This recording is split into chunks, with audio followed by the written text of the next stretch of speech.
یہ تو آپ اپنے آپ سے پوچھیں نا، کوئی بندہ اگر گستاخی کرتا ہے تو وہ کیا کہے گا جی میں نے توبہ کر لی، توبہ ہو جائے گی. ہاں کوئی بندہ غداری کرتا ہے فوج کے اندر، یا کوئی بندہ ایٹم بم آ کے ملک پاکستان میں مار دیتا ہے، پکڑا جائے. اب تو اس کو پتہ ہے کہ حضور کے غلام جا کے یہ سارے لاہور کے حضور کے غلام آ نہیں گئے. آپ دیکھیں کتنی عوام ہے، اب تو اس کو پتہ ہے کہ یہ سارے لوگ آ گئے. اگر تو کوئی ایسی بات تھی تو 4 دن گزرے، یہ تو اس کو پتہ لگ گیا. بھائی میں آپ کو صرف اتنی بات بتا دوں کہ یہ ہو ہی نہیں سکتا. کسی بندے کا اندر صاف ہو، وہ کٹ سکتا ہے، وہ مر سکتا ہے، اس کی زبان کے اوپر قانونی ناموس سے رسالت کے خلاف کوئی بات نہیں حاصل. یہ تو اندر کا گند ہے جو اس کا باہر نکل آیا.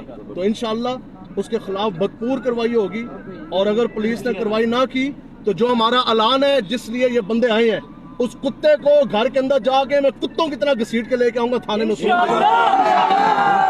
لیکن یہ نہیں ہو سکتا کہ بندہ بکواس کرے آدھی گلی سے نکل جائے. اس سے کیا خاک ہو جائے اور دف جل کر ہم تو رضا، جس وقت دم میں دم ہے حضور کی عزت